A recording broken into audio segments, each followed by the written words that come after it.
Carly, c'est une vieille entreprise, c'est une vieille maison qui existe depuis 1923. C'est une entreprise donc 100% française, on est 75, basée à Lisieux, à côté de Lyon. On est fabricant de composants de ligne, donc tout ce qui est composants périphériques, aux compresseurs, condenseurs, évaporateurs. Voilà, c'est ce que l'on peut trouver ici.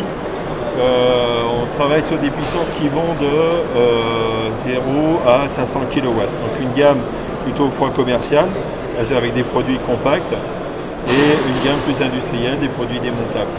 Ok. Carly fabrique 200 000 filtres déshydrateurs par an. C'est la gamme bien connue là, des CY, composants donc on va trouver sur les liquides. On a toute une gamme de produits qui vont se monter sur la ligne d'aspiration, bouteilles anti-coup liquide, fil d'aspiration et autres. Et on a une bonne expertise dans la séparation d'huile et la gestion du retour d'huile au compresseur. Okay. Donc on a toute une gamme de séparateurs d'huile pour les fluides HFC, HFO, HC. Donc les fluides naturels, type propane, CO2 et autres.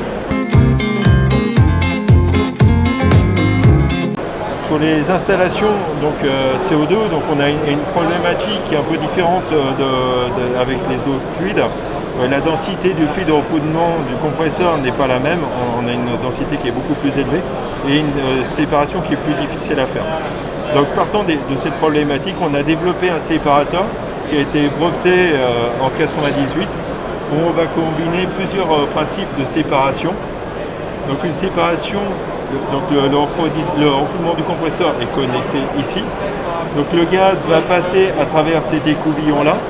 Des couvillons bien connus, parce que c'était déjà issu d'un brevet qui a déjà plus de 20 ans maintenant. Donc on va faire une centrifugation du fluide. Donc une séparation de la plus grosse partie de l'huile qui était contenue dans le fluide. On va séparer à peu près 95% de l'huile ici.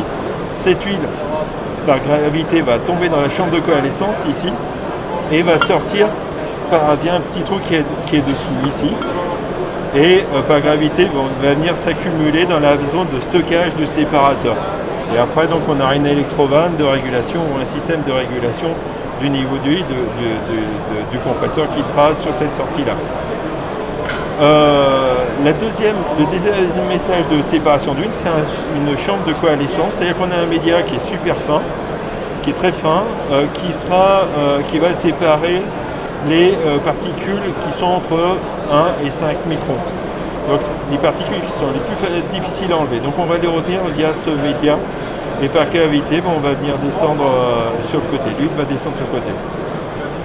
Ça, entre 0 et 50% du débit nominal, c'est comme ça que ça se passe. Au-dessus de 50% du débit nominal, la cartouche de coalescence va venir s'effacer progressivement et on va ouvrir un bypass qui se situe ici.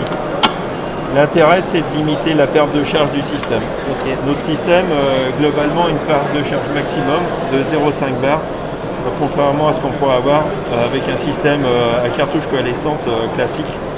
Là, on pourrait monter jusqu'à 1 bar et pénaliser le COP de l'installation. Okay.